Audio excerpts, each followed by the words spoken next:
जय हिंद एवरीवन। अगर आप इंडियन आर्मी पेपर की तैयारी कर रहे हो तो आप बहुत अच्छे जगह आ चुके हो। यहाँ से आपका इंडियन आर्मी पेपर का तैयारी बहुत अच्छे तरीके से कराया जाएगा।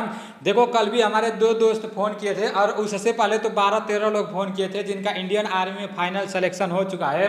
कल 2 लोग रिलेशन वाले फ़ोन किए थे, एक भाई से तो अभी बात ही नहीं हो पाया है, तो उनसे भी आज मैं बात करने का कोशिश करूंगा, ठीक है ना। तो जितने लोगों का इंडियन आर्मी में सिलेक्शन हो रहा है, जैसे पता है क्या हो रहा है, जैसे रिजल्ट एक ही बार नहीं निकाला जा रहा है। जो रिलेशन वाला रिजल्ट है ना, वो मतलब किसी किसी सेंटर का अभी निकल गया है और किसी किसी सेंटर का नहीं निकला है।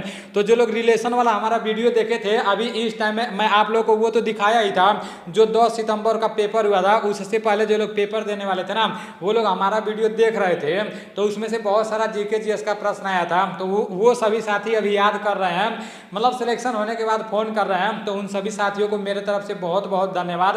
और आप जितने लोग भी अभी तैयारी कर रहे हो, आने वाले समय में इंडियन आर्मी में सिलेक्शन लेना चाहते हो, पेपर निकालना चाहते हो, तो बने रहना, ठीक है ना। और जो कुछ भी करा रहा हूँ इसको आप लोग अपने कॉपी में लिखते जाना।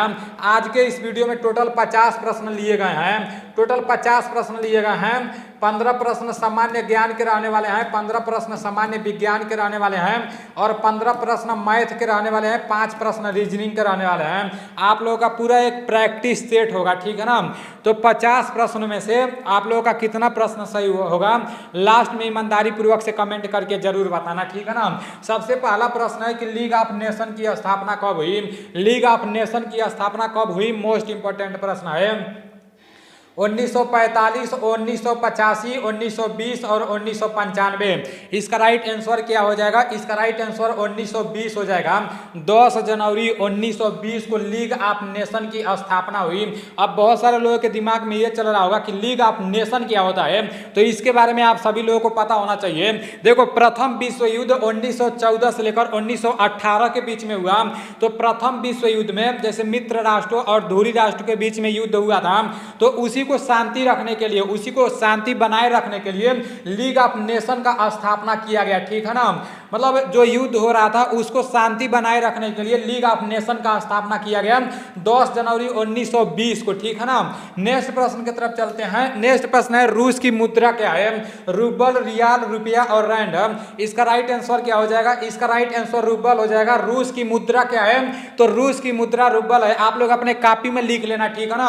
और अभी 30 प्रश्न समाप्त होने के बाद बीसू सर आएंगे और बीसू सर 15 प्रश्न मैथ का कराएंगे, 5 प्रश्न रीजनिंग का कराएंगे।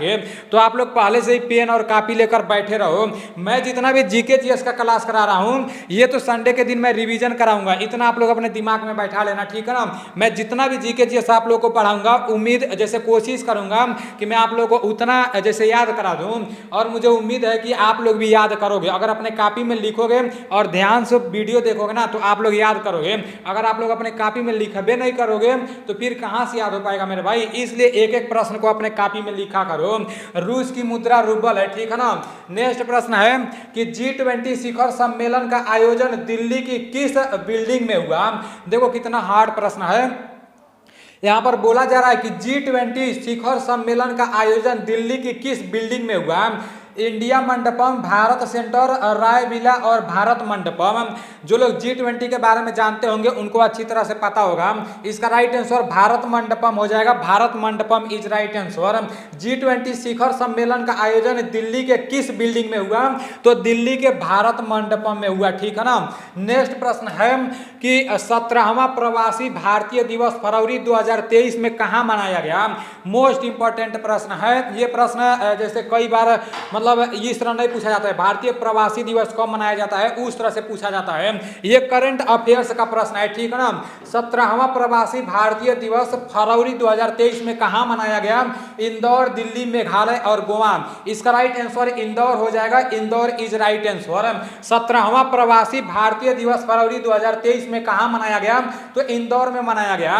आने वाले समय में जैसे 1-1.5 महीने के अंदर में कोई भी भर्ती आएगी, चाहे SSCGD की भर्ती आए या मतलब आसाम राइफल की भर्ती आए, तो आप लोग देख लेना करंट से प्रश्न जरूर बनेगा। और करंट से प्रश्न बनेगा ना तो ऐसा ही प्रश्न आएगा। मतलब करंट वाला जो प्रश्न पूछता है किसी भी पेपर में पूछता है तो ऐसा ही प्रश्न आता है, ठीक है ना। इसको आप लोग अपने कॉपी में लिख लेना। तो नेक्स्ट प्रश्न की तरफ चलते हैं। नेक्स्ट प्रश्न है सत्रिया शास्त्रीय नृत्य किस राज्य की है। देखो इस प्रश्न के बारे में बहुत सारे लोगों को नहीं पता होगा, जैसे भरतनाट्यम के बारे में पता हो गया, उसके बाद से कथकली के बारे में पता होगा, और मोहिनी अट्टम के बारे में पता होगा, कथक के बारे में पता होगा। लेकिन यहाँ पर बोला गया कि सत्रिय शास्त्रीय नृत्य किस राज्य की है। असम, तमिलनाडु, केरल और ओडिशा। इसका राइट आंसर क्या हो जाएगा, इसका राइट आंसर असम हो जाएगा। Assam is right answer. सबसे नया अब ये जो सत्रिय शास्त्रीय नृत्य है ना, ये सबसे नया नृत्य है, ठीक है ना, तो इसको आप लोग याद रखना।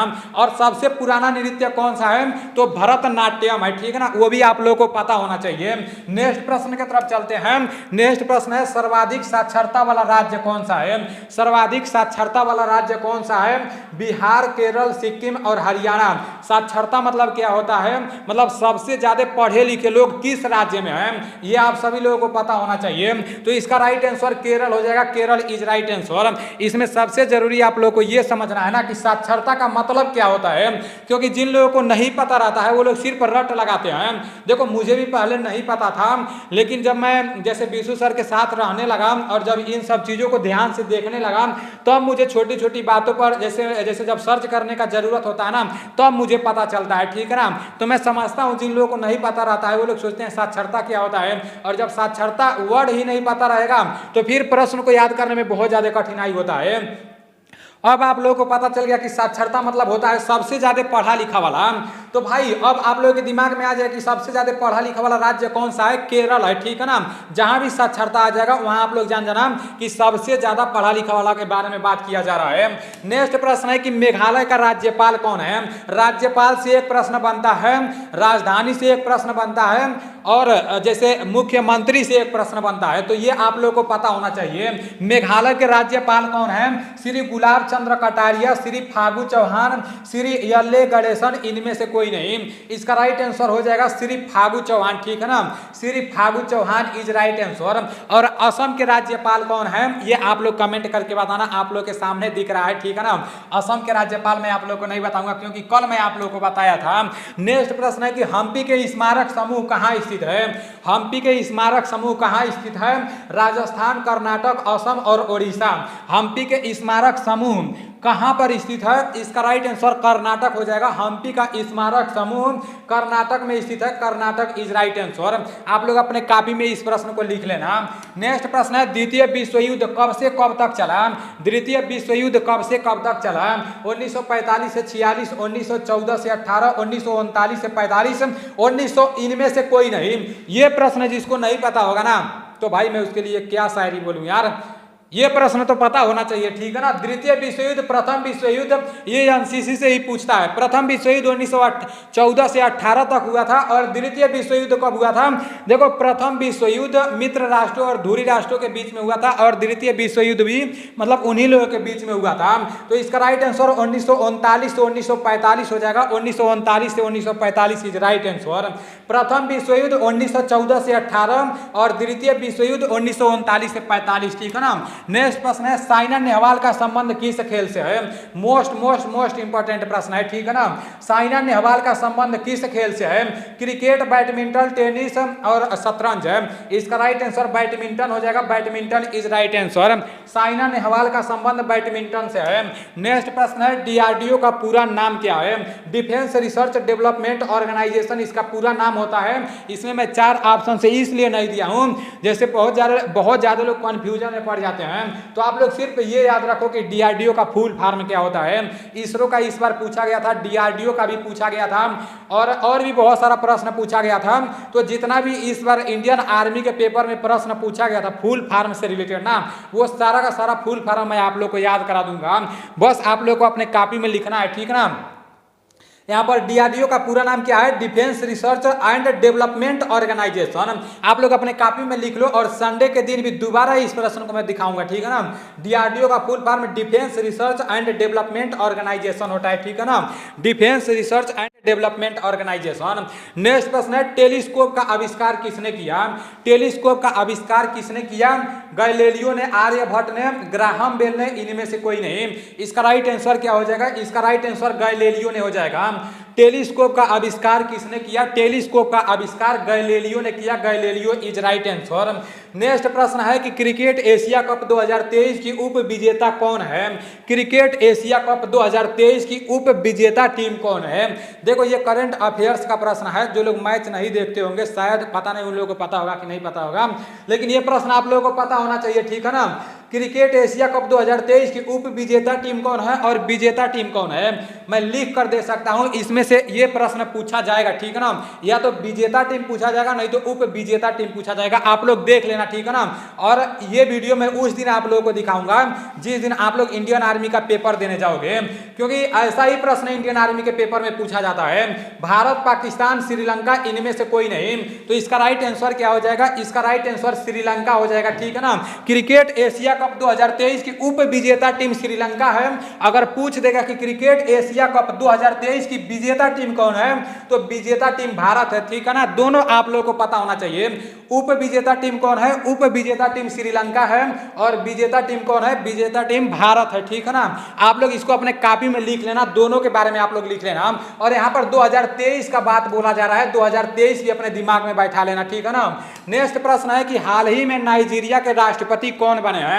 मोस्ट इंपोर्टेंट प्रश्न है, करंट अफेयर्स का प्रश्न है, ठीक है ना। हाल ही में नाइजीरिया के राष्ट्रपति कौन बने हैं? तो पेट्री ओरपा, बोला टिनुबू और सैंटियागो एना, इनमें से कोई नहीं। इसका राइट आंसर क्या हो जाएगा? इसका राइट आंसर होगा बोला टिनुबू, ठीक है ना। बोला टिनुबू इज राइट आंसर। हाल ही में नाइजीरिया के राष्ट्रपति कौन बने हैं? तो नाइजीरिया के राष्ट्रपति बोला टिनुबू बने हैं, ठीक है ना। नेक्स्ट प्रश्न की तरफ चलते हैं। नेक्स्ट प्रश्न है और सामान्य ज्ञान का आखिरी प्रश्न है कि 1857 की क्रांति की शुरुआत किस छावनी के सैनिकों ने की? 1857 की क्रांति की शुरुआत किस छावनी के सैनिकों ने की? मोस्ट इंपोर्टेंट प्रश्न है मेरे भाई। 1857 के क्रांति से एक प्रश्न जरूर पूछता है, इस बार भी पूछा गया था और पहले भी पूछा जा चुका है, और आने वाले समय में जो इंडियन आर्मी का पेपर होगा उसमें भी पूछा जाएगा। आप लोग देख लेना, ठीक है ना। और मैं पूरा का पूरा प्रश्न आप लोगों को दिखाऊंगा भी, उस दिन भी मैं आप लोगों को बताऊंगा, उस दिन भी मैं आप लोगों को दिखाऊंगा कि देखो 1857 की क्रांति के बारे में एक प्रश्न पूछ दिया, तो इसका राइट आंसर क्या हो जाएगा? बैरकपुर छावनी, नसीराबाद छावनी, मेरठ छावनी और नीमच छावनी। इसका राइट आंसर हो जाएगा मेरठ छावनी। मेरठ छावनी इज राइट आंसर। अभी देखो हम लोग जहां पर हैं प्रेजेंट टाइम में मेरठ में ही हैं। आर्या डिफेंस एकेडमी कहां पर है? आर्या डिफेंस एकेडमी मेरठ में ही है। और ये जहां का बात किया जा रहा है ना, मैं यहां पर गया हूं, ये जो मेरठ छावनी है बहुत अच्छा जगह है, पूरा का पूरा आर्मी इलाका है। जब उधर आप लोग चले जाओगे ना तो सिर्फ फौजी दिखेंगे, चारों तरफ सिर्फ फौजी दिखेंगे, फौज की गाड़ियां दिखेंगी, सब तो बहुत अच्छा लगता है मेरे भाई। जब भी आप लोगों के सामने आ जाएगा कि 1857 की क्रांति की शुरुआत किस छावनी के सैनिकों ने की, तो किस छावनी के सैनिकों ने की? मेरठ छावनी, ठीक है ना। अभी आप लोगों के 15 प्रश्न सामान्य ज्ञान के समाप्त हो चुके हैं। इन 15 प्रश्नों में से आपका कितना प्रश्न सही हुआ है दिमाग में बैठाए रखना। अब चलते हैं सामान्य विज्ञान की तरफ। सामान्य विज्ञान का 16वां प्रश्न है कि कार्बोहाइड्रेट की मूल इकाई क्या होती है? कार्बोहाइड्रेट की मूल इकाई क्या होती है? शर्करा, एमिनो अम्ल, न्यूरॉन और नेफ्रॉन है। इसका राइट आंसर क्या हो जाएगा? इसका राइट आंसर शर्करा हो जाएगा। शर्करा इज राइट आंसर। कार्बोहाइड्रेट की मूल इकाई होती है शर्करा होती है, ठीक है ना। कार्बोहाइड्रेट की मूल इकाई क्या होती है? कार्बोहाइड्रेट की मूल इकाई शर्करा होती है। नेक्स्ट प्रश्न है कि दूध में कौन सी प्रोटीन पाई जाती है? अगर ये प्रश्न आप लोगों को नहीं पता होगा ना तो पता नहीं आप लोग क्या कर रहे हो यार, ये सभी लोगों को पता रहता है। दूध में कौन सी प्रोटीन पाई जाती है? कैरोटीन, कीरेटिन, एल्बुमिन और केसिन है। तो दूध में कौन सी प्रोटीन पाई जाती है? दूध में केसिन प्रोटीन पाई जाती है। केसिन इज राइट आंसर, ठीक है ना। नेक्स्ट प्रश्न की तरफ चलते हैं। नेक्स्ट प्रश्न है कि कौन सी विटामिन वसा व जल दोनों में नहीं घुलती है? अब देखो यहां पर आप लोगों को क्या पकड़ना है, यहां पर आप लोगों को नहीं पर ध्यान देना है, ठीक है ना। नहीं पर ध्यान देना है मेरे भाई, यही आप लोगों से कंफ्यूजन होगा। बोला गया कि कौन सी विटामिन वसा व जल दोनों में नहीं घुलते हैं, तो वो कौन सा विटामिन है जो वसा व जल दोनों में नहीं घुलता है? तो इसका राइट आंसर क्या हो जाएगा? ए, बी, ई और B7 है। इसका राइट आंसर B7 हो जाएगा, ठीक है ना। विटामिन B7 एक ऐसा विटामिन है जो वसा व जल दोनों में नहीं घुलता है। वसा में कौन सा विटामिन घुलता है, जल में कौन सा विटामिन घुलता है, यह भी मैं आप लोगों को बता चुका हूं। देखो जल में विटामिन बी और विटामिन सी घुलता है, और वसा में कौन कौन सा विटामिन घुलता है? तो KEDA वसा में घुलता है, ठीक है ना। कीड़ा उसको बोलते हैं। के, ई और डी और ए, ये चारों के चारों विटामिन किस में घुलते हैं? तो वसा में घुलते हैं, ठीक है ना। अगर पूछ देगा कि जल में कौन कौन से विटामिन घुलते हैं, तो विटामिन बी और सी जल में घुलते हैं, ये आप लोगों को पता होना चाहिए। अगर पूछ देगा कि कौन सी विटामिन वसा व जल दोनों में नहीं घुलते हैं, तो विटामिन B7 वसा व जल दोनों में नहीं घुलते हैं, ठीक है ना। यहां से तीन प्रश्न बन रहे हैं, तो तीनों आप लोगों को पता होना चाहिए, ठीक है ना। नेक्स्ट प्रश्न है, ऊंट के कुबर में क्या पाया जाता है? ऊंट के कुबर में क्या पाया जाता है? कार्बोहाइड्रेट, प्रोटीन, वसा और जल है। इसका राइट आंसर क्या हो जाएगा? इसका राइट आंसर वसा हो जाएगा, ठीक है ना। कार्बोहाइड्रेट, ऊंट के कुबर में क्या पाया जाता है? तो वसा पाया जाता है, ठीक है ना। नेक्स्ट प्रश्न की तरफ, सबसे ज्यादा ऊर्जा किससे मिलती है? तो कार्बोहाइड्रेट से मिलती है। शरीर का निर्माण किससे होता है? तो शरीर का निर्माण प्रोटीन से होता है। सभी प्रश्नों के बारे में आप लोगों को पता होना चाहिए, सभी ऑप्शंस के बारे में पता होना चाहिए। ऊंट के कुबर में क्या पाया जाता है? तो ऊंट के कुबर में वसा पाया जाता है। देखो, जो मैं आप लोगों को करा दिया हूं ना, उसके बारे में मैं आप लोगों को बता देता हूं जब ऑप्शन में आता है, और जो मैं आप लोगों को कराया ही नहीं हूं उसके बारे में अभी मैं आप लोगों को नहीं बताता हूं। देखो, मैं आप लोगों को कई बार बताया हूं कि कार्बोहाइड्रेट से क्या मिलता है? तो कार्बोहाइड्रेट से ऊर्जा मिलता है, ठीक है ना। और शरीर का निर्माण किससे होता है? तो शरीर का निर्माण प्रोटीन से होता है। ऊंट के कुबर में क्या पाया जाता है? तो ऊंट के कुबर में प्रोटीन वसा पाया जाता है, ठीक है ना। नेक्स्ट प्रश्न है कि HCl कहां बनता है? यकृत में, अमाशय में, छोटी आंत और वृक्क में। इसका राइट आंसर क्या हो जाएगा? इसका राइट आंसर हो जाएगा अमाशय में, ठीक है ना। HCl कहां बनता है? तो HCl अमाशय में बनता है। नेक्स्ट प्रश्न है, शरीर की सबसे मजबूत मांसपेशी कौन सी है? मोस्ट इंपॉर्टेंट प्रश्न है मेरे भाई। शरीर की सबसे मजबूत मांसपेशी कौन सी है? यही सब प्रश्न पेपर में फंसाता है। जब ऐसा प्रश्न आ जाता है ना, नॉर्मल वाला तो सब लोग कर देते हैं, लेकिन जब थोड़ा सा टॉप आ जाता है तो वही प्रश्न कंफ्यूजन में डाल देता है। लेकिन आप लोगों को कंफ्यूजन में पढ़ने की जरूरत नहीं है, ठीक है ना। आप लोग एनडीसी के छात्र हो, आप लोगों को कंफ्यूजन में पढ़ने की जरूरत नहीं है। जो कुछ भी यहाँ पर बताया जा रहा है आप लोग अपने कॉपी में लिखते रहो और ध्यान से देखते रहो। शरीर की सबसे मजबूत मांसपेशी कौन सी है? आइरस और मैसेटर और मेंडिबल और कार्डियक है। इसका राइट आंसर हो जाएगा मैसेटर इज राइट आंसर। दिमाग में बैठा लेना, ठीक है ना। शरीर की सबसे मजबूत मांसपेशी कौन सी है?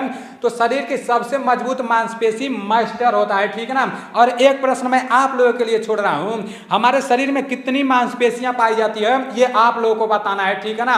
और गुणसूत्रों की संख्या कितनी होती है ये भी आप लोगों को बताना है। अब देखते हैं कि कितने स्टूडेंट ध्यान से वीडियो को देखते हैं और बातों को सुनते हैं और प्रश्नों का जवाब देते हैं। ये मैं आप लोगों के ऊपर छोड़ रहा हूं, ठीक है ना। और एक प्रश्न और छोड़ दे रहा हूं कि डाउन सिंड्रोम से पीड़ित व्यक्ति के अंदर कितने गुणसूत्र पाए जाते हैं? 3 को आप लोगों को बताना है। डाउन सिंड्रोम से पीड़ित व्यक्ति के अंदर कितने गुणसूत्र पाए जाते हैं, और जैसे उस तरह से मतलब मनुष्य के शरीर में कितने गुणसूत्र पाए जाते हैं, और शरीर की जैसे जो मांसपेशी वाला बात कही गई है तो कितना मांसपेशी होता है ये भी आप लोगों को बताना है, ठीक है ना। नेक्स्ट प्रश्न है मछली का उत्सर्जी अंग है। मछली का उत्सर्जी अंग कौन सा है?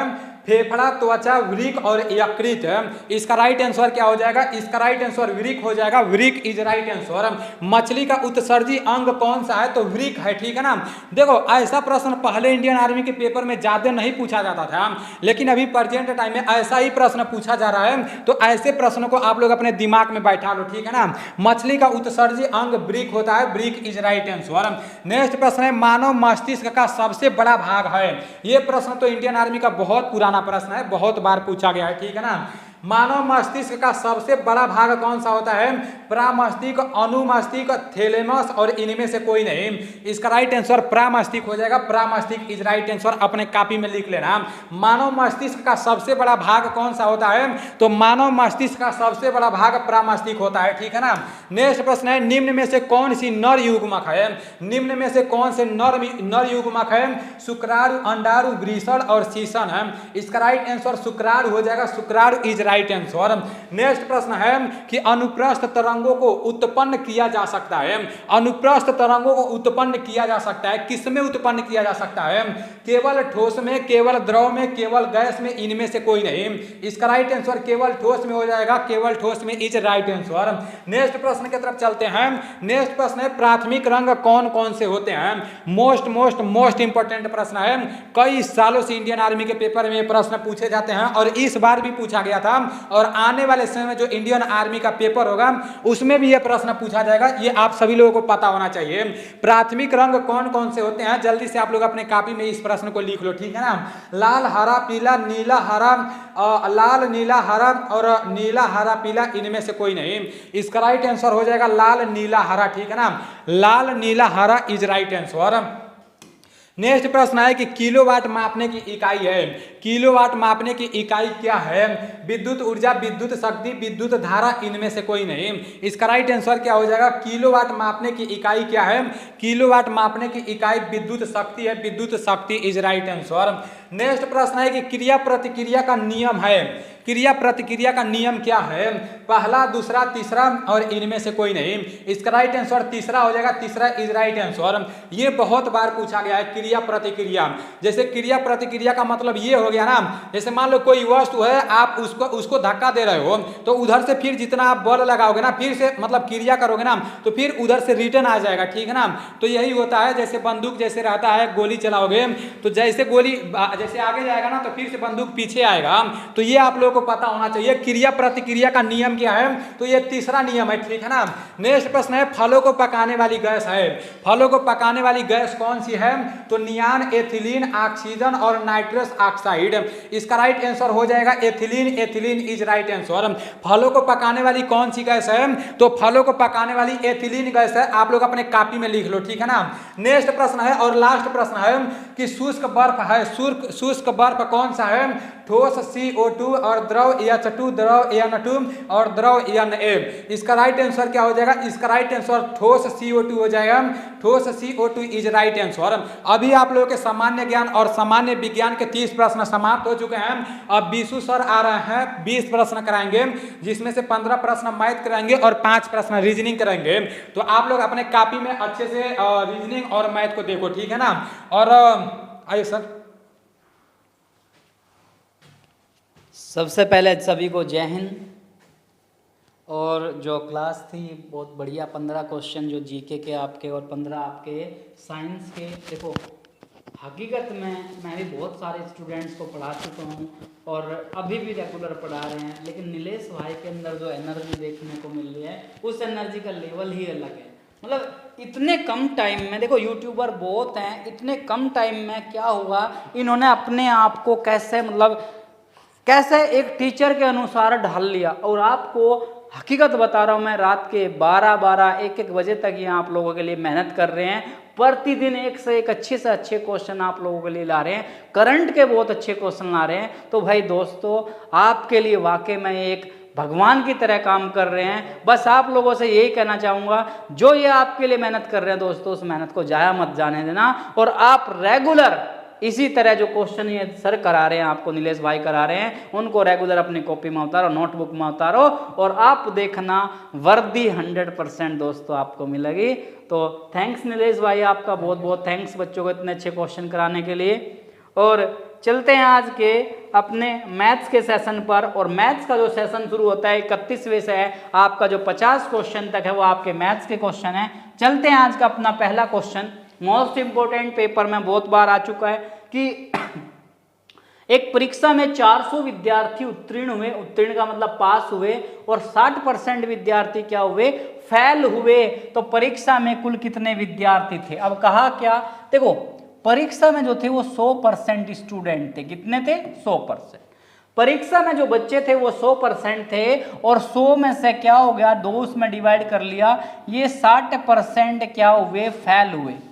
60% क्या बोल दिया? फेल हो गए। जब 60 फेल हुए तो 100 में से 60 घटाओ तो 40% क्या हो गए? पास हो गए। 40% क्या हो गए? पास। अब कहा क्या, पास स्टूडेंट की संख्या दी, पास विद्यार्थियों की संख्या दी 40%, तो 40% का मान 400, तो 1% का मान 400 का बटे 40, 0 से 0 कट गया, और 4 से ये 10 बार कट गया, 4 से ये 10 बार कट गया, 1% का वैल्यू 10। इसने पूछा परीक्षा में कुल कितने विद्यार्थियों ने भाग लिया, और कुल विद्यार्थी कितने थे? 100% थे। जब 1% का वैल्यू 10 आया तो कुल विद्यार्थी कितने आ गए भाई? 1% का मान 10 तो कुल विद्यार्थी 100% थे, तो 100% कुल थे, तो 100 गुणा 10। क्यों? क्योंकि 1% का मान 10 है, तो 100 गुणा 10 किया तो 1000, यानी कि परीक्षा में जो विद्यार्थी थे वो 1000 थे। ए ऑप्शन क्या दोस्तों आपका सही है। 100% जब 60% फेल तो 50 40 पास, 40% का वैल्यू 400, 1% 400 का बटा 40, 1 का वैल्यू 10 तो 100% कुल विद्यार्थी थे, 100 गुणा 10 मतलब 1000। नेक्स्ट क्वेश्चन, 15 का वर्ग बताओ। देखो 15 का अगर वर्ग बताना है तो 15 का वर्ग करने के लिए 15 गुणा 15 कर लें। 15 का 5 से 15 पंजे 75 हासिल 7, 15 एकम 15, 15 और 7 22, 225। 225 मतलब सी ऑप्शन दोस्तों आपका सही है। या फिर आप ऐसा भी कर सकते हैं 15, अगर किसी भी संख्या के लास्ट में 5 है और उसका वर्ग करना है तो 5 का स्क्वायर करो, 5 का स्क्वायर 25, 5 का स्क्वायर क्या 25, और इस पहली संख्या से अगली संख्या ले लें, इसकी गुणा कर दें। पहली से अगली क्या है 2, तो 2 एकम 2, तो आंसर क्या आ गया 225 आपका सी आंसर। नेक्स्ट चलते हैं अपना नेक्स्ट क्वेश्चन दोस्तों कि 50,000 रुपये 10% साधारण ब्याज की वार्षिक दर से उधार लिए तो 2 वर्ष बाद वह बैंक को कितनी राशि लौटाएगा। देखो मैंने आज आपको पढ़ा भी रहा हूं मैं साधारण ब्याज। तो साधारण ब्याज होता है मूलधन, इसका मतलब कितना है, मूलधन है 50,000, मूलधन है 50,000 और दर है 10% और समय है आपका 2 वर्ष। समय जो दिया वो 2 वर्ष दिया, समय दिया जो वो 2 वर्ष दिया। और साधारण ब्याज का इसने क्या कहा है, इसने कहा वह बैंक को कितनी राशि लौटाएगा। अब लौटाएगा मतलब मिश्र धन, तो 50,000 गुणा 10 और गुणा 2 और बटे 50,000 है भाई, ये 5,000 नहीं 50,000 है, और बटे कितना 100, 2 जीरो से 2 जीरो कट गया, 50 का 10 में 500 का 10 में 5,000 दूनी 10,000। 10,000 रुपये किसके, 10,000 रुपये इसको मिले ब्याज के। और इसने क्या कहा, इसने कहा कितना लौटाएगा। अब लिया कितना था 50,000 और 10,000 क्या ब्याज के देगा, तो मिश्र धन पूछ लिया, यानी कि बैंक को कितना पैसा लौटाएगा। 50,000 तो देगा और 10,000 और एक्स्ट्रा देगा। 50,000 में जब 10,000 जोड़ दिए तो 60,000 रुपये जाकर वो बैंक वाले को देगा, 60,000 रुपये। और 60,000 मतलब डी ऑप्शन क्या है दोस्तों आपका सही है। 50,000 10% 2 वर्ष बटा 100, 2 जीरो कटी 5, 10,000 आ गया। और मिश्र धन मतलब मूलधन प्लस ब्याज, मूलधन में ब्याज को जोड़ दो तो मिश्र धन बन जाएगा, तो कितना आ गया 60,000।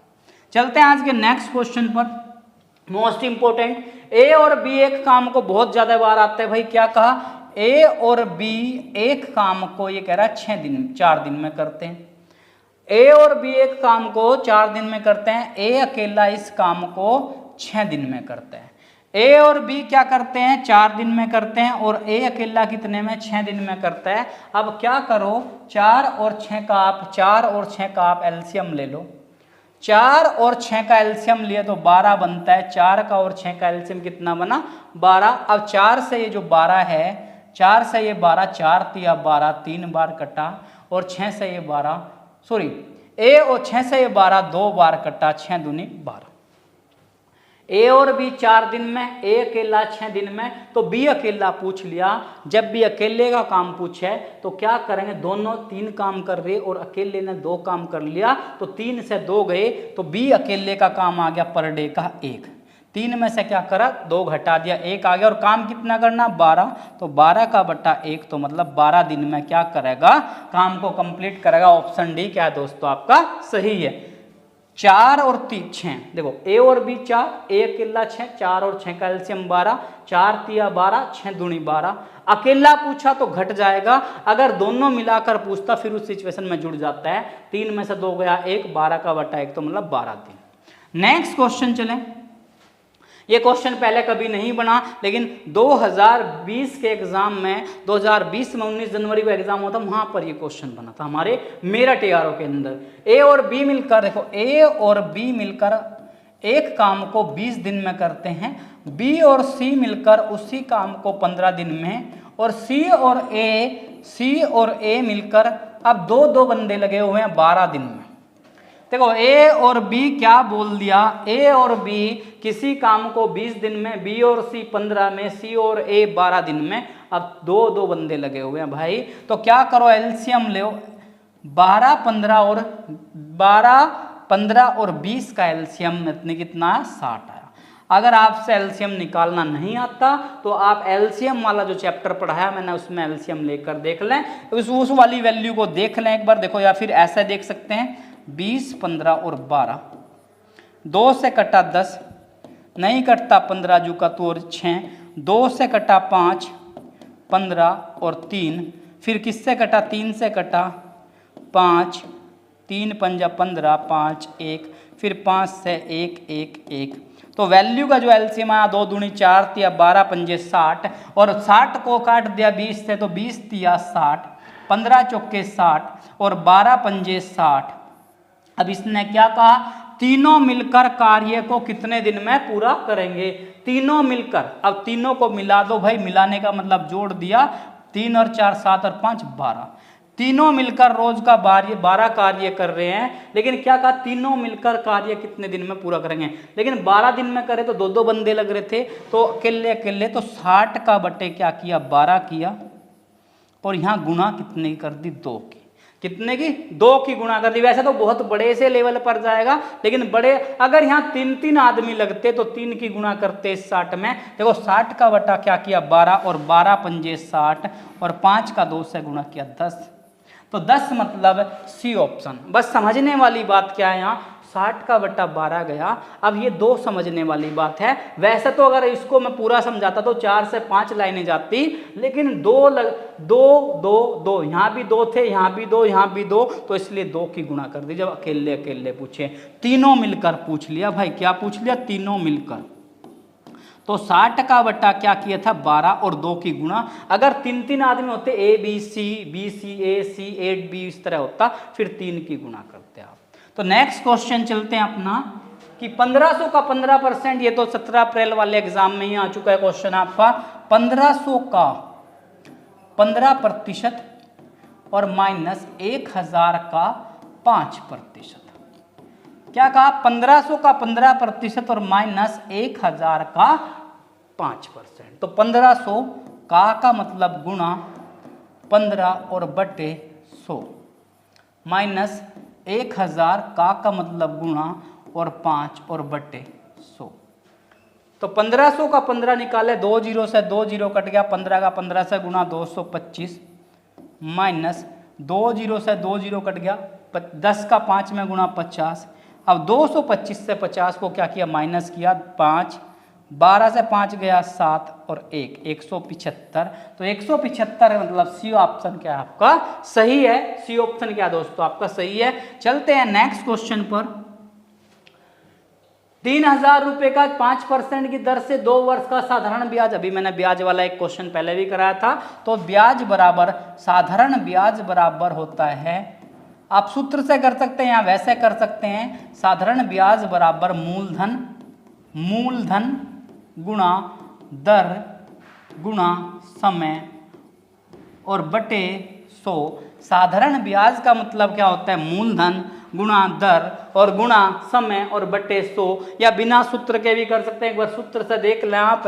3000 क्या है मूलधन है और दर जो दी 5% दी, समय दिया 2 वर्ष और बटे 100। 2 जीरो से 2 जीरो कट गया, 30 का गुणा 5 से 30 पंजा 150 और 150 का 2 से गुणा किया तो 300, 150 का 2 से गुणा किया 300 और 300 मतलब सी ऑप्शन आपका क्या है सही है। या आप डायरेक्ट भी कर सकते हो 3000 5% की दर 2 वर्ष, 1 साल में 5% ब्याज मिल रहा है तो 2 साल में 5 दूनी 10, तो 3000 का डायरेक्ट 10% निकाल दो और बटा 100। 2 जीरो कट गया, 30 का 10 में 300, 300 अपना सी ऑप्शन। चलते हैं आज के नेक्स्ट क्वेश्चन पर। नेक्स्ट क्वेश्चन क्या कहा, एक वर्त की परिधि दी 88 मीटर, तो उसकी त्रिज्या, ये त्रिज्या है भाई, त्रिज्या बताओ, त्रिज्या बताओ, वर्त की त्रिज्या। अब इसका देखो वर्त क्या होता है, वर्त होता है गोल आकृति। अब यहां से यहां तक की वैल्यू को क्या बोलते हैं त्रिज्या, और त्रिज्या को आर लिखते हैं। त्रिज्या को लिखते हैं आर मतलब रेडियस, और परिधि दिया, परिधि जो दिया उसको लिख लिया भाई, जो दिया क्या किया, लिख लिया। परिधि दी 88 मीटर, परिधि दी 88 मीटर। जब परिधि 88 मीटर दी, परिधि 88 मीटर दी तो परिधि का सूत्र रख ले। मतलब किसकी परिधि, वर्त की, और वर्त की परिधि का सूत्र होता है 2 पाई r बराबर 88, और 2 गुणा पाई का मान 22/7 और गुणा r बराबर 88। 2 पाई r 2 गुणा 22/7 गुणा r बराबर 88 और r बराबर 88। ये 7 कहाँ है, बटे में है तो इधर कहाँ जाएगा, ऊपर जाएगा। और 22, 2 गुणा 22 नीचे है, 2 गुणा 22 कहाँ गया, नीचे गया। 22 से ये कट गया 4 बार और 2 से ही कट गया 2 बार। अब 2 का 7 में गुणा, 2 सत्ते 14 मीटर, 14 मीटर परिधि आ गई। और 14 मीटर आया तो ए ऑप्शन क्या है दोस्तों आपका सही है, परिधि 88 मीटर। परिधि होता है 2 पाई r बराबर 88 और पाई का मान 22/7 गुणा r बराबर 88 और r बराबर 88 गुणा 7 नीचे था तो कहाँ गया, ऊपर गया। और 2 गुणा 22 नीचे, 22 से 4 बार और 2 से 2 बार और 7 दूनी 14 मीटर। एक वर्गाकार खेत की भुजा 10 मीटर मापी गई, तब खेत का परिमाप देखो। वर्गाकार का मतलब होता है जिस आकृति की चारों की चारों भुजाएं क्या हों, बराबर। अब ये 10 मीटर है तो सारी भुजा क्या होंगी, बराबर होंगी। और वर्ग का परिमाप, किसका, वर्ग का परिमाप। और वर्ग का परिमाप का सूत्र होता है 4 गुणा भुजा। वर्ग के परिमाप का सूत्र होता है 4 गुणा भुजा। क्यों, परिमाप का मतलब सारी की सारी भुजाएं क्या है, बराबर हैं वर्ग में। तो 4 गुणा भुजा, और 4 गुणा भुजा का वैल्यू 10 मीटर। तो 4 का 10 से गुणा किया 40 मीटर दोस्तों। 40 मीटर क्या आया, 40 मीटर क्या आया, आपका आंसर आया परिमाप, मतलब 40 मीटर। डी ऑप्शन क्या आपका सही है। या परिमाप को दूसरा तरीका है चारों भुजाओं का योग। जब ये 10 तो ये भी 10, ये भी 10 और ये भी 10, सबको जोड़ लो। 10, 20, 30 और 10, 40। तो कितना आ गया, 40 मीटर। सिंपल तरीके से भी कर सकते हैं। चलते हैं आज के नेक्स्ट क्वेश्चन पर। क्या कहा, 2 ब्रैकेट, भाई ये 2 ब्रैकेट 14 प्लस 6 और माइनस 5। अब क्या करेंगे, सबसे पहले ब्रैकेट सोल्व करेंगे। 2, 14 में 6 जोड़ दिया, 14 और 6 जोड़ दिया तो 20, 20 में से माइनस किया 5, 20 में से जब 5 माइनस किया 15 बचा और ब्रैकेट ओपन हो गया तो गुणा, 15 का 2 से गुणा तो 30 और 30 मतलब सी ऑप्शन क्या है दोस्तों आपका सही है। चलते हैं आज के नेक्स्ट क्वेश्चन पर।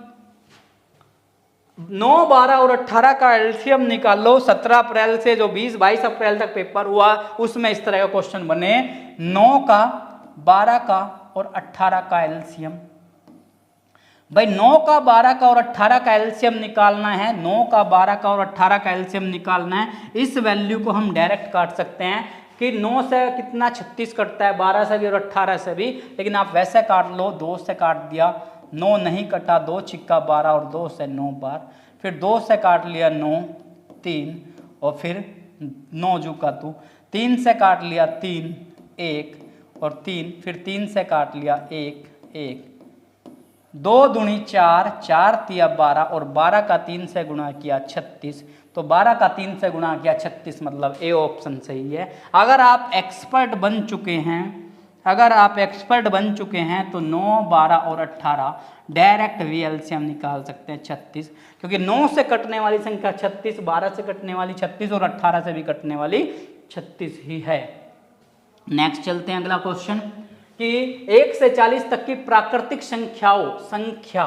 भाई ये जो लिखा हुआ है संख्याओं, गलत लिखा हुआ है, संख्या दिखा है, ये लिखा हुआ है 1 से संख्याओं का योग बताना है। कितना, 1 से लेकर 40 तक, 1 से 40 तक। तो प्राकृतिक संख्या का योग, प्राकृतिक संख्या का योग,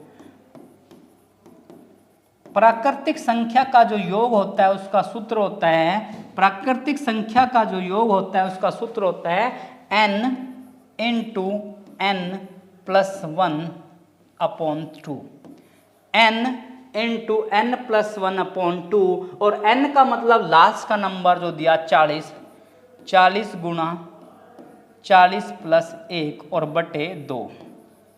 मतलब n का मतलब कितना, लास्ट का नंबर 40 गुणा 40 प्लस 1 बटा 2 और 40 गुणा 40 और 1 41 का बटा 2।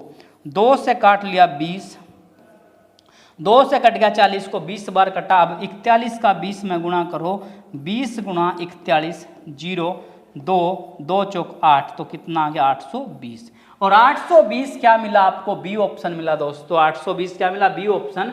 प्राकृतिक संख्या का योग n into n plus 1/2। n का मतलब 40, 40 प्लस 1 बटा 2, 2 से काट दिया 20 और 20 गुणा 21 किया तो 820, 20 गुणा 41 किया तो 820। नेक्स्ट चलते हैं। एक आयत की लंबाई 40 मीटर, आयत क्या,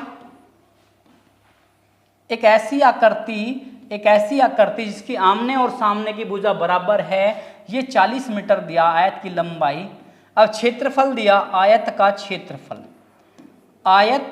क्षेत्रफल दिया हुआ है 1200 वर्ग मीटर। आयत का क्षेत्रफल दिया 1200 वर्ग मीटर, आयत का क्षेत्रफल दिया 1200 वर्ग मीटर। और पूछ क्या लिया, आयत की चौड़ाई पूछ लिया, आयत की दूसरी भुजा पूछ ली, या फिर परिमाप पूछ लिया।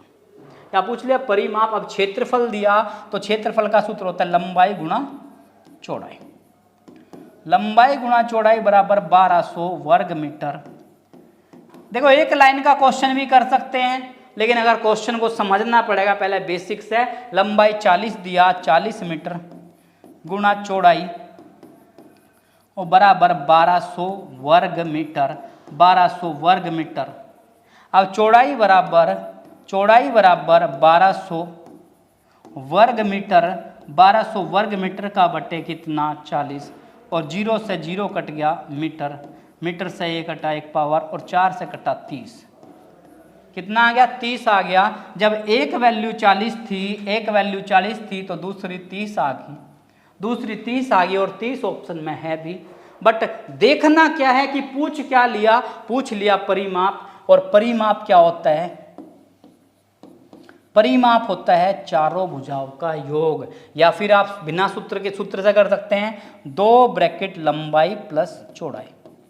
परिमाप होता है 2 ब्रैकेट लंबाई प्लस चौड़ाई और 2 ब्रैकेट लंबाई का मान 40, चौड़ाई का मान 30, 40 में 30 जोड़ा 70, तो 2 ब्रैकेट 70, यानी कि 2 गुणा 70, और 70 का 2 से गुणा किया, 70 दूनी 140 मीटर, 140 मीटर, 140 मीटर मतलब ए ऑप्शन दोस्तों आपका क्या है, सही। देखो एक लाइन का भी कर सकते हैं भाई। क्षेत्रफल दिया 1200 और लंबाई दी 40, तो 1200 को 40 से भाग किया 30 आ गया, 1200 को 40 से भाग किया 30 आ गया। परिमाप पूछा, परिमाप ये 40 ये 30, तो सबका क्या 40 30, 2 ब्रैकेट लंबाई प्लस चौड़ाई, 40 और 30 70, 70 का 2 से गुणा 140। या फिर आप ऐसे भी करते, डायरेक्ट भी कर सकते हैं। आप क्या करो, देखो एक लाइन का क्वेश्चन, 1200 को क्या करो, एक वैल्यू तक भाग कर दो 40 से, क्षेत्रफल को भाग कर दो लंबाई से, तो 30 आ गया। क्या आ गया 30 आ गया। जब ये 40 तो ये 30, जब ये 40 तो ये भी 40, और ये 30 तो ये 30। और परिमाप होता है सबका जोड़, परिमाप होता है सभी भुजाओं का जोड़, सभी भुजाओं का जोड़ योग, सभी भुजाओं का योग। परिमाप का मतलब भाई सभी भुजाओं का योग। अब सबको जोड़ लो, 40 और 30 70, 40 और 30 70, 70 और 70 140 मीटर। आप शॉर्ट में भी कर सकते हैं इस क्वेश्चन को, और जब चैप्टर पढ़ाऊंगा मैं आपको पूरा बेसिक से लेकर चलूंगा इस क्वेश्चन को। नेक्स्ट चलते हैं क्वेश्चन पर। एक कार 1 सेकंड में 10 मीटर की दूरी तय करते हैं, उसकी चाल किलोमीटर प्रति घंटा में। तो चाल बराबर होता है, चाल बराबर दूरी बटा समय, चाल बराबर दूरी बटा समय, और दूरी की वैल्यू दी 10 मीटर, दूरी की वैल्यू दी 10 मीटर, और टाइम दिया 1 सेकंड। दूरी की जो वैल्यू दी वो 10 मीटर दिया, और टाइम दिया 1 सेकंड। टाइम कितना दिया 1 सेकंड। चाल बराबर दूरी बटे समय, दूरी कितना दिया 10 मीटर और टाइम 1 सेकंड। अब ये 10 मीटर प्रति सेकंड तो नहीं है, जब ये नहीं है तो इसको किलोमीटर प्रति घंटा में देखो। क्यों? क्योंकि आंसर किलोमीटर प्रति घंटा में होता ना, तो 18/5 की आप गुणा करते हैं, 18/5। छोटी मीटर प्रति सेकंड को जब किलोमीटर प्रति घंटा में बदलते हैं तो 18/5 की गुणा करते हैं। तो 5 से क्या 2 बार, और 2 18, 18 दूनी 36, 36 किलोमीटर प्रति घंटा, 36 किलोमीटर प्रति घंटा। तो डी ऑप्शन क्या दोस्तों आपका सही है। दूरी 10, समय 1 सेकंड, तो 18/5, 5 से 2 और 18 दूनी 36 किलोमीटर प्रति घंटा। नेक्स्ट चलते हैं, एक वस्तु 400 में खरीदकर, भाई मोस्ट इंपोर्टेंट आर्मी के लिहाज से एग्जाम में आता ही आता है, 400 का 500 में बेच दिया। बहुत बार ये क्वेश्चन देख लिया, अग्निवीर के एग्जाम में तो बार बार रिपीटेशन हुआ है। 400 वस्तु का सामान था, 500 में बेच दिया, तो 100 रुपये का क्या हो गया, लाभ हो गया। मतलब लाभ जो हो गया वो 100 रुपये का हो गया, लाभ 100 का। लेकिन पूछ क्या लिया, लाभ का प्रतिशत। लाभ का प्रतिशत होता है लाभ बट्टे क्रय मूल्य। वैसे मैं फॉर्मूला कम ही लिखता हूं, लाभ बट्टे क्रय मूल्य गुणा 100। लाभ मतलब 100 का, लाभ का प्रतिशत, लाभ कितने का, 100 का, और ये वैल्यू क्या होगी, क्रय मूल्य कितना, 400, और गुणा क्या किया, 100। 2 जीरो से 2 जीरो और 4 से 1 कटा 25, तो 25% क्या आ गया दोस्तों, आपका राइट आंसर आ गया। ये थे मैथ्स के आपके 15 मोस्ट इंपोर्टेंट क्वेश्चन। अब चलते हैं अपने रीजनिंग के 5 मोस्ट इंपोर्टेंट क्वेश्चन। जिस तरह के क्वेश्चन आपके प्रीवियस एग्जाम्स में आए हैं, क्या कहा, एक अरुण ने कहा, किसका, ब्लड रिलेशन का क्वेश्चन है। अरुण ने कहा यह लड़की मेरी माँ के पोते की पत्नी है। अरुण एक आदमी का नाम है, उसने कहा कोई लड़की है। अरुण ने कहा यह लड़की, अब कोई लड़की इसने फील किया, कोई लड़की है मेरी माँ के पोते की पत्नी है। भाई लड़की का कोई माँ है, मतलब अरुण की कोई माँ है, अरुण की क्या है, माँ है, और माँ का कोई पोता है, तो वो होगा अरुण का लड़का। अरुण का क्या होगा, लड़का। माँ का पोता तो अरुण का लड़का होगा, और उसकी क्या है, पत्नी है, लड़के की पत्नी है। तो इसने कहा अरुण का इस लड़की से क्या रिश्ता है। अब देखो ये अरुण का लड़का लग गया और ये अरुण के लड़के की पत्नी, तो इसके लिए वैसे तो अब लेटेस्ट में तो पापा ही बोलते हैं इसको, लेकिन जो रिश्ता है एक्यूरेट में, ये पत्नी का क्या लगा, ससुर लगा। क्या लगा, ससुर। मतलब अरुण का रिश्ता पूछा, भाई इसका तो पापा लगा, लेटेस्ट में यहाँ भी पापा ही बोलते हैं, लेकिन वैसे रिश्ते में क्या लगा, ससुर लगा। क्या लगा, ससुर। नेक्स्ट क्वेश्चन 47वां क्या है, बहुत बढ़िया क्वेश्चन। SISTER, सिस्टर का कोड दिया 5353 और 01। अंकल का कोड दिया, देखो इस कोड को क्या लिखना है, इसके नीचे लिखना अक्षर के 84670, और बुआई का कोड दिया 129 129। अब पूछ किसका लिया, सबके कोड सबके नीचे हैं, तो सन का पूछ लिया SON। देखो वेरीफाई कहाँ से, ई का कोड यहाँ भी 0 और ई का कोड यहाँ भी 0 है। यहाँ से वेरीफाई होगा कि इस अक्षर के अनुसार ये अक्षर बनेगा और इसी से ये कोड बनेगा। तो S के नीचे देखो कितना 5, जो जिसके नीचे है वो उसके बराबर में ना लिख कर नीचे लिखना है। O का नीचे क्या लिखा, O के नीचे 2 और N के नीचे आप चेक करें 4, तो 524। मतलब बी ऑप्शन क्या है दोस्तों, आपका सही है, बी ऑप्शन आपका राइट है। नेक्स्ट चलते हैं, भाई क्या दिया, 1 4 9 16 25। देखो 1 4 9 16 25 36 और फिर क्वेश्चन मार्क और 81। देखो 1 का स्क्वायर 64 भी दिया, भाई 64 भी दिया है, फिर 81, फिर 2 का स्क्वायर 4, 3 का 9, 4 का 16, 5 का 25 और 6 का 36, और अब 7 आ जाएगा। 6 के बाद क्या बनेगा, 7, 7 का स्क्वायर और 8 का स्क्वायर 64 और 9 का 81, और 7 का स्क्वायर क्या होता है, 7 का स्क्वायर 49, 49 और 49 मतलब सी ऑप्शन क्या है दोस्तों, आपका राइट है। चलते हैं आज के नेक्स्ट क्वेश्चन पर, और लास्ट क्वेश्चन के आसपास पहुंच चुके हैं हम, कि पक्षी जो है पक्षी वर्ग में होते हैं, पक्षी जो है पक्षी वर्ग में गिने जाते हैं, तो आदमी किस वर्ग में, भाई घोड़ा वर्ग तो नहीं होने का, छिपकली वर्ग में तो नहीं होता, मनुष्य। होमोसेपियंस, क्या होमोसेपियंस, जो मनुष्य के वंश का नाम है वो क्या है, होमोसेपियंस, इसका आंसर राइट है। चलते हैं आज के नेक्स्ट और लास्ट क्वेश्चन पर। वृक्ष की एक पंक्ति में बहुत बार आपके आर्मी के एग्जाम में आ चुका है क्वेश्चन, और बहुत मोस्ट इंपोर्टेंट क्वेश्चन। एक वृक्ष की एक पंक्ति में एक वृक्ष दोनों तरफ से 5वें स्थान पर है। देखो दोनों साइड से, इधर से भी 5वें है और इधर से भी काउंट करो तो 5वें है। तो इसने कहा वृक्ष पंक्ति में कुल कितने वृक्ष हैं, तो क्या करो, दोनों को जोड़ दो और एक घटा दो। दोनों को क्या करना, जोड़ देना और एक घटा देना, 5 और 5 10 और -1, 10 में से 1 गया 9, कितने हुए 9, तो ऑप्शन सी। इसको चेक भी कर सकते हो, एक साइड से मान लो इस साइड से चले 1 2 3 4 और 5वें नंबर पर है, कौन से 5वें, इधर से चला 1 2 3 और 4 और 5वें नंबर पर फिर ये है। अब काउंट कर लो, क्योंकि एक वृक्ष क्या हो गया, 2 बार काउंट हो गया, 1 2 3 4 5 6 7 8 9। अगर इस साइड से काउंट करते हैं एक तरफा इसको तो 9, और सी ऑप्शन क्या होगा दोस्तों आपका करेक्ट होगा। ये थे आज के 50 क्वेश्चन, 15 क्वेश्चन जीके के, 15 साइंस के, 15 मैथ्स के और 5 क्वेश्चन रीजनिंग के। ये वो बेहतरीन क्वेश्चन थे जो पिछले एग्जाम्स के अंदर कहीं ना कहीं आपके आए हुए हैं, तो बहुत अच्छे से प्रैक्टिस करें इस चीज़ की। ये 1-2 बच्चे की डिमांड है कि सर ये क्वेश्चन प्लेलिस्ट में आ जाए, जल्द ही मैं नीलेश भाई से रिक्वेस्ट करूंगा सारे के सारे क्वेश्चन को, इनको जो आपका 50 क्वेश्चन का सेट है वो प्लेलिस्ट में लेकर आ जाएंगे। आप बस रेगुलर अपनी स्टडी पर ध्यान रखें। मिलते हैं इसी के साथ नेक्स्ट वीडियो में एक और बेहतरीन से प्रैक्टिस सेट के साथ दोस्तों। जय हिंद।